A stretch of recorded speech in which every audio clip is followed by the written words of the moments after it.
Hello everyone! I realized it's been 3 years since I finished Lift You Up. If you haven't watched it, it's a 5-minute music video that I animated at CalArts about this young astronaut woman called Iris who loses her boyfriend and really the entire planet Earth through some mysterious tragedy and has to learn to cope with that grief and rebuild her life on a strange planet with no company but her little robot friend. The film is about loss and love and healing, but also takes a bit of a dark twist at the end. The response to this film was amazing. Not just the reaction from my wonderful classmates and peers at CalArts, but also that we got me into produce a show that year. But it also got such lovely recognition here online. People took the time to actually dub the film in their own language and messaged me about it.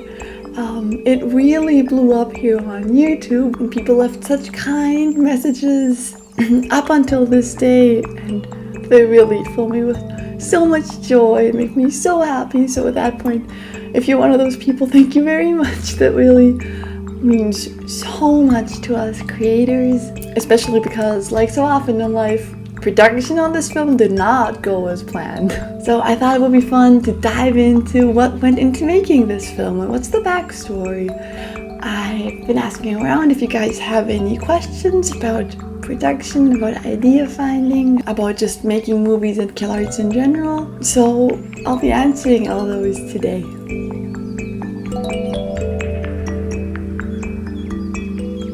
Someone asked, do the characters have names? Actually, a couple people have asked me that. Yes, so the astronaut woman, her name is Iris, and her boyfriend is Mike. The robot, however, does not have a name. That wasn't a conscious choice on my side. It just never came to mind to actually name my character. But I think it kind of fits the story. Because Iris, she likes the robot. She really appreciates him. She calls him buddy and stuff. But at the beginning of the movie, when there's dialogue, she still doesn't really see him as a close friend, as someone she needs to be naming, which I think makes sense in this story. She's so focused on her life on Earth, on her boyfriend who she loves, that the robot, she doesn't really even see him that much as that big of a part of her life. Whereas for the robot, she's everything in his life and he's willing to do everything for her. I can imagine later, when time goes on the planet and there's music playing, that she probably at some point did give him a name when she felt more love for him as well. But in the beginning with his dialogue, no, he doesn't have a name. He's just there working for her, and that's all it is. Did you choose the song before working on the animation or after? I chose the song before. Actually, the song was there before like everything else. Like it was the very first thing that stood, and then I kind of added the story and everything else on top of that. And that was really what inspired the whole idea for it, which brings me to the next question. I got lots of questions about idea finding and what the process was like on this movie and what inspired the story. Usually I would come to CalArts and then I would spend the first half of the semester scrambling to find an idea that excites me. But this year, my 4th year, was the very first year where I came in with an idea already because of the song. Me and my family took this beautiful hike in the Austrian Alps, as we like to do. And I just had my headphones in and I was just listening to different kinds of music, and Lift You Up by Sean Koch just happened to be on that playlist. I've always liked the feel of it, but there was something that happened when being in nature, being in mountains specifically, after walking and being in my thoughts. Unintentionally, I was just in this perfect state to have ideas flow out, and then the song came up and the idea was just immediately there. Like Sean Koch, his voice sounds special. It sounds a little bit robotic. I love his voice, but it reminded me a little bit of robots. So I thought, man, it's like a love song. It sounds like a love song that a robot wrote for somebody. And then I was like, that's kind of an interesting story, because obviously love with a robot can't really be reciprocal, and that's an interesting concept for a story. And then I just kind of had this setting of something terrible happened and they only have each other, like would love actually happen and stuff. I just started imagining scenes of them being on this planet, building up a life together and slowly building up a relationship to each other, a relationship that otherwise would have never come to be, and kind of how beautiful that is. And in the evening with my family, we moved back in the village. I pitched the story to them for the first time, and we started brainstorming in that conversation with my parents and my sister. I was like, oh wait, and what if there's this dark twist, which, I mean, I don't know if you watched the movie, but I'm gonna take away the ending here. In the end, it turns out that it was the robot all along who wiped out Earth, wiped out her boyfriend to finally be with Iris by himself, to have her for himself and stuff. So, and that what made the story just infinitely more interesting for me, to be like, oh, it's wholesome, it's cute, you feel for the robot until the very end, and then you're like, oh. So then I was like, oh, that's my story, that needs to be my thesis film. Normally, I would walk in with no idea and I would have to scramble to find one, but that year at CalArts I came in and was like, I know what I'm gonna do, I'm gonna start with my animatic right away, I'm so excited, which that was really lovely for me. So was it easy? Did it take a lot of time? For this film specifically, yes, it was very easy. I had the backbone, I had the concept that I felt passionate about, and then all I had to do was come up with cute scenes and scenarios during the montage moment, build the world a little bit, write a little bit of dialogue, and that was it. I had the backbones, I just needed to build on that and could really focus on making that as good as I could at that time.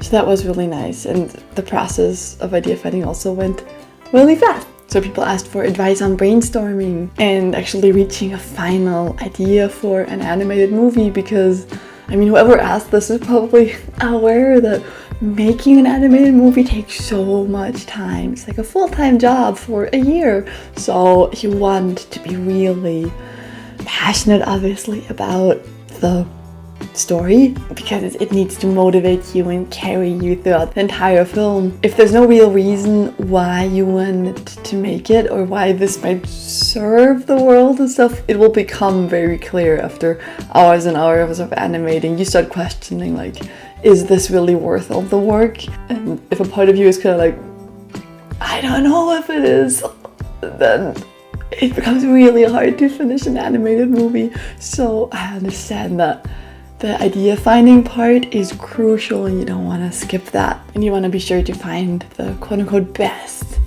idea for you. There's different ways to go about that. Just in general, what worked for me in this film, like I said, was instead of being in a scrambly state to find an idea, being in a calm state to find an idea, filling my brain with inspiring things, living life, being in nature, and then brainstorming when I feel really calm and at ease is really, really helpful. If you sit down and you're like, I need to come up with an idea and I want to animate something so bad, then that already gets you in the tense state, and I'm not sure if the best ideas can flow out like that. Then having friends that you can talk ideas through with is also really important, because if you pitch it and you already feel like, it really holds a mirror up to you if the idea is working or not. If you're actually putting it into words, trying to explain it to a friend or whatever. We had some techniques at CalArts when we really couldn't come up with ideas. A teacher came up with a concept of, in 1 week, having to come up with 5 ideas, and each of one of those ideas you show in 5 very rough little thumbnail sketches, and then you just see which one sparks the most joy for you. I remember that's how I came up with my second year film. If I looked at those sketches, some of them were actually really funny and stuff. Having them all up visually like that, having to actually think them through and be like, what shots, what characters, what mood, that really helped me choose. And also asking yourself why you want to make a film. That'll vary every year. Some years you might just want to focus on enhancing your vis dev skills, so you will make a more world-building movie that maybe isn't super story-driven, but it's all about the world. Maybe you just want to shrink down and really nail the mood on one very simple scene, just in one room, just one conversation and stuff. Maybe it's more about storytelling and stuff, and then you want to really focus on making the story work, and you don't even have to think so much about the designs and the world building. Whatever you feel like your portfolio needs, you need to be working on that year. Making that the theme of your movie can really just help you on your way. I think nowadays I'm in a season where I feel way more passionate about communicating to people and bringing lessons to the world that help me a lot in my life right now and would have helped me so much more when I was younger. So I think if I were to make a movie today, I would make the theme very mental health focused, meditation focused, and stuff where I feel like it makes the world a better place, because that's what I'm passionate about right now, and I feel like I will be passionate about that in a year, so I would make that my theme. And yeah, another thing to keep in mind when coming up with ideas, well, this hack has worked for me on this film so much, is finding music, just leaning fully on a song that you love and always have loved, and making that the backbone for your film. I know you have a playlist probably of songs that inspire you, of songs that you love, and that means there's something intrinsically inspiring that excites you about this song. So if you have one of that speaks to you like on a soul level, there's nothing wrong with taking that and making that song alone your theme and building on top of that visually, story-wise, but also just helps you with so many things later down the line in the production, not just story-wise, you can match it to the text or the vibe, but also timing-wise, like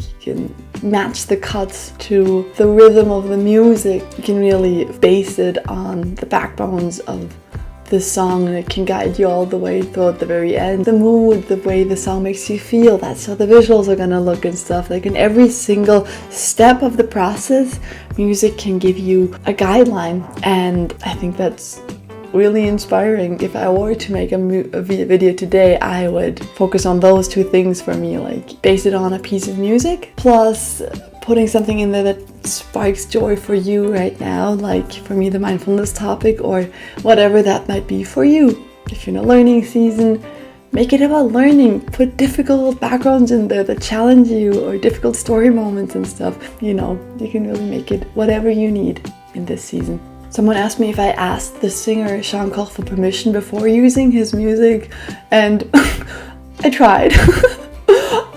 I figured I love his music so much, I'm just gonna reach out to him. Hello, it's me again. I'm just here editing, and I just had another look and double check my messages to Sean Koch and realized that I did manage to reach him once. He did give me permission, but after that, he never really responded again. And then I was like, okay, well, I'll just finish it. It's just a student film. And then I finished it, and it got kind of big compared to what I normally do. And then I was like, oh, well, let me message him now. And I reached out to Sean Koch again after the movie was done to show him. He didn't reply, which is fine, but it's still kind of funny that till this day I don't think Sean Koch saw or knows that I animated his music video. But that's okay. I hope he doesn't mind. And yeah, maybe hopefully someday he will see it. Next question. Was it inspired by a personal experience? This is an interesting one, because when I saw that question I was like, no, it's purely fictional, obviously.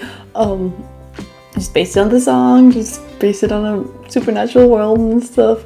But when I thought about it more, and especially about this semester, this last year at CalArts, I did realize, especially when looking through my Instagram stories at the time, just for researching this video, I did realize that I was in a state of searching and longing romantically while making this film. I've just broken up with my boyfriend back in Germany, and things were getting messy with partners at CalArts, as sometimes happens during college, and I think all of that subconsciously did influence my decision making in making a movie about unreciprocated love and that uncomfortable feeling. I want to say I don't think I was in a state where I would have blown up the world to be with an ex-partner, but feelings get strong when you're young and in love, and I think my entire playlist back then was very angsty,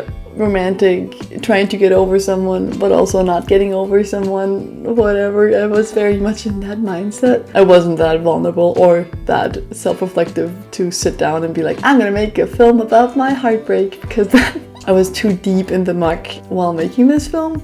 But I think there is some truth to that. There is something a little bit autobiographic in that film. I'm sad to admit. No, I can't say sad. Like, that's life. Life happens to you, and it's inevitable that life will naturally flow into your art somehow, and that's a beautiful thing. And so no, I shouldn't make fun of feeling strong feelings. The best art comes from that. The best art came from my very sad, low moments as well in life. They're in a way kind of blessings in disguise a lot of time. Going back to the inspiration point real quick, when you're coming up with a film, if there's anything in your life, any lesson that you're learning, anything that makes you sad, anything that makes you feel strong feelings, if you feel healed enough and ready enough making a film about that authenticity shines through. Like, pain can be very inspiring.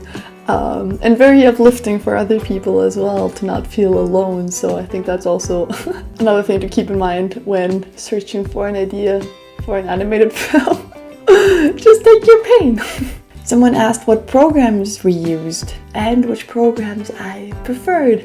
I made a whole video about like the actual, oopsie, sorry, that was the mic, the actual process of making an animated film at CalArts, from like storyboarding to finding actors to the entire production of the film, animating, coloring, and all that stuff. You can always, if you want to watch that one, that's a little bit more in detail.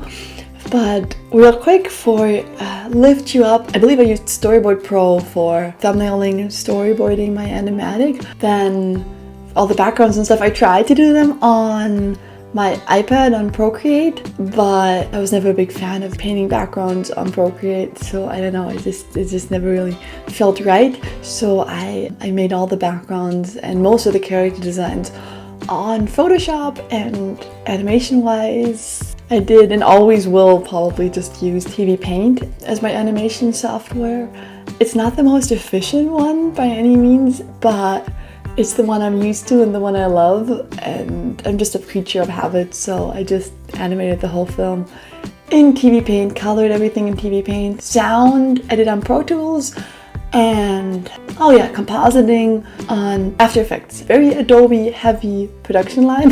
Someone asked what are the challenges of doing a long haul project like this, and what was the easiest or funnest. So this was my final year at CalArts, meaning I really needed to make a film that supports me building a portfolio that gets me a job after graduating. Like, that was kind of the highest priority, or should have been my highest priority. So I have that in mind when choosing my story too, is like, let me choose a story that allows me to build an entire world and really lean into the viz dev aspects and the background painting of production. That didn't really go as planned. For whatever reason, that year felt so not inspired to do viz dev work. During production, I kept waiting for like inspiration to strike, for me to like find the most unique, most interesting design of the spaceship or the characters or the robot or the planet or the creatures.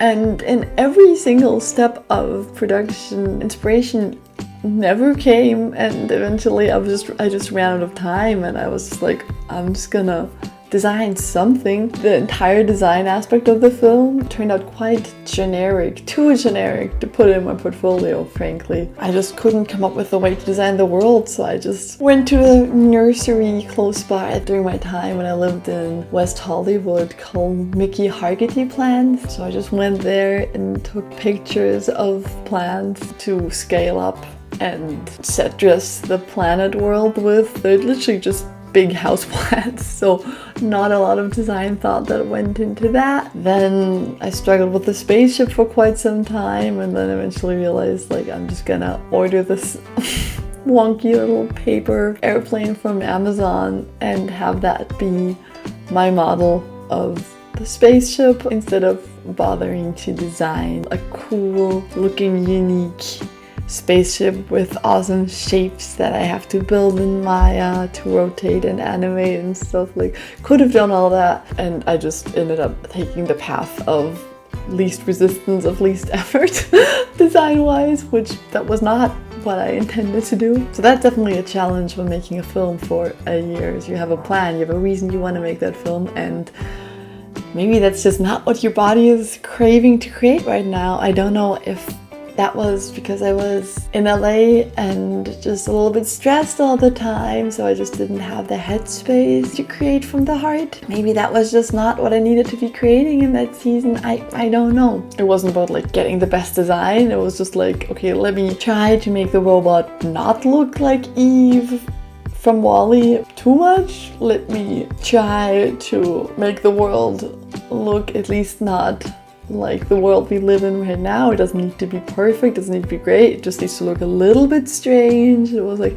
the design bar was very low on every single aspect. You could have gone into so much detail. I could have poured so much love in every plant and the spaceship and everything, and I just didn't do that.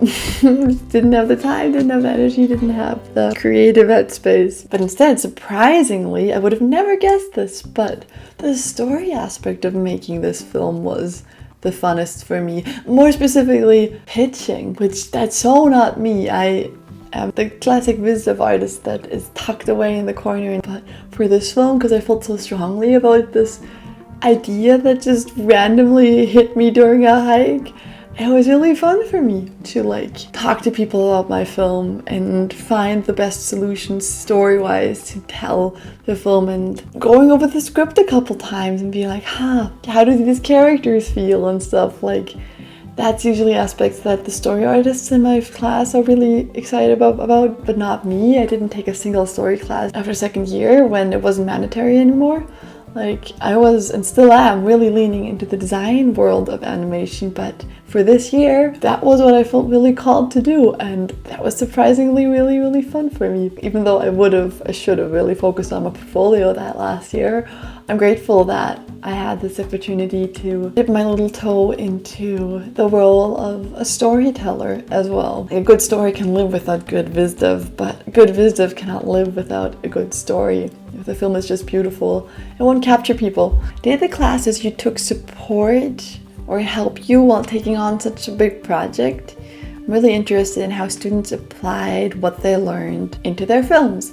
That's a good question. Luckily, the films are such a big part of the character animation program. It's not just like a side project that you do that no one really knows about. Like, all the teachers, they're all very aware. After classes, you're gonna sit down and work on your film until past midnight and stuff. So they're very supportive of you and your project. They still want you to get your homework done and stuff, of course, but mostly the homework is catered to be a little bit supportive to your filmmaking process. There is this class called Film Workshop that is solely dedicated to making films, and it's not really even a class. It's you and a group of maybe 10 people, and you meet every week with a teacher or an industry professional, just some sort of mentor figure, and you just talk about the process of your film. You brainstorm things. If you have a problem, you can bring that to the table and get other people's opinions on it. You can see what they're working on that is inspiring to you. You get helpful notes and feedback, just so you're not like alone in your bubble trying to create. Film Workshop will help you stay on schedule. You get to get out of your head and share what you did with other artists. I find it immensely helpful. Then every single year of CalArts you'll have character animation class, because that's the whole program where you learn the basics of 2D animation. They try to make the assignments help your film process, so you can bring in your film scenes. You don't have to like animate your film and then also animate for your animation homework. You can be like, hey, these are my two film characters. Can I have them interact and practice the dialogue scene? That's my homework this week and stuff, and they'll usually let you do that. And then as the semester progresses, eventually you'll take in like actual scenes from your film as well, and you can have your amazing animation teacher paint over it, give notes and stuff, and that's really, really helpful. I had this really long scene in my film that I just kept bringing to my character animation class, and my teacher just kept workshopping it, and it was really, really helpful. Then This was an optional class, but I took a character design class by Andy Bielk in my 4th year, and that was also really helpful when I got stuck on my robot designs. He was kind enough to give me feedback on my character designs, do little drawovers for me and stuff, and help me in that regard. So yeah, while making your film and your homework are 2 separate things, they do kind of merge, and the teachers have respect for you and your film schedule, which is really nice. And especially during crunch time around April, when everyone's just scrambling to finish their film, teachers just will give less to no homework because they understand that no one is sleeping and everyone has different priorities. How long per day did we have to work on it? Depends, especially in 4th year, you have the most malleable schedule. You, I think, on average, have 3 to 6 hours of classes at CalArts every day, and depending on that, you'll do another 4 to 6 hours of animation after that. That's at least how I kind of worked. I would just finish my classes and immediately head to the labs and sit down and keep working there. Up until my 3rd year, I lived on campus and I would also work the weekends. But in my 4th year, I lived in West Hollywood, which is an hour drive away from Santa Clarita, where campus is. So I was kind of forced to take weekends off, sometimes both days of the weekends off. And counterintuitively, I started finishing so much more when I actually started taking real breaks and real weekends off and go to the beach instead of sitting in the labs with no windows every day. And it really helped my work. It really helped my workflow taking these breaks. And now I know that how important breaks are for the creative flow, the creative process, and also ideas finding. Yeah, that was really good. To answer your questions, like 4 to 6 hours every weekday, I think at least, was the minimum we had to work on our films. It's a lot of work. It's a lot of work. How long did it take from start to finish the whole process? I guess like more like 9 to 10 months is the norm. The deadline is always mid-April. Semester starts in September, and usually some people start a little bit earlier than September, even August. Some people come in with an animatic already. It really depends. For me, like I said, taking breaks on the weekends really served me, and that way I managed to speed up my production because I just had more energy, I think. And I actually finished a little bit ahead of schedule, like a week or two. And I had this entire week where I could just sit down and add creatures and swaying leaves and life to the backgrounds that I usually would skip if I was just late. Like, I finished the entire film and then I went through every single shot and was like, I could move this leaf, or I could add some water droplets here, or add a little weird fish or creature here. I had the luxury and time to do that year, and I think that added a lot, as opposed to the backgrounds just being still. At the very, very end, something happened that I did not anticipate. When I got knocked out by COVID like a week before the deadline, which was bad timing. I couldn't go back into school to finish compositing. You know, COVID is my fever, really tired and stuff, and I had to take a couple days break, and the deadline was coming near, and then I had to crunch a little bit more in the end. I was still sick, but not as sick anymore, and I just spent the last couple days wrapped in a blanket compositing from my home. I managed a way to get the program. The IT team of CalArts helped me get the Adobe After Effects and stuff working on my laptop, and then I finished compositing in the comfort of my own home, which was kind of nice, and the credits and the final touches here and there, and also the sound, which that's when I noticed back in my apartment, still quarantining, that didn't really have a voice for the robot. I thought, well, I can just look up some robot sound online, but they all sound really bad, or like just not bad, but like just didn't fit the robot that I wanted. So I had my roommate Blue just make noises for me and distorted that and made it sound robotic. Literally all the robot sounds, that was just me, still very sick at the kitchen table with my phone recording my also sick roommate. And I was just trying to scramble to finish the film. I want to also briefly talk about just the nature of producer show at CalArts. So the way the school works is that everyone needs to finish a film in the character animation program, and then they enter their film after working on them for a year to open show, this big 9-hour screening of everybody's films. And I don't know, it's about 200 films, maybe more, and they're all amazing usually. And then from those 200 films, there's a jury of core faculty and other teachers and stuff that in a room tucked away, they all watch open show as well, and then they choose about 20 films to enter into producer's show, which that's like kind of this big glamorous meeting somewhere in LA, maybe we had it at the Dolby Theater once. That one in my 4th year was at the Academy Museum of Motion Pictures, so it's really Hollywoody and glamorous, and all these big animation names come, and you get to watch these selected films on a big screen, which it's really great. It's kind of one of those jewels of CalArts where they kind of show to the world too what their students have done. And that year, me and my sister, like I said, we got in for the very first time, both of us. All the other years we never got in. We had watched open show, and then we all went home and to bed, and at night, at like midnight, teachers posted their list of students selected for a producer's show.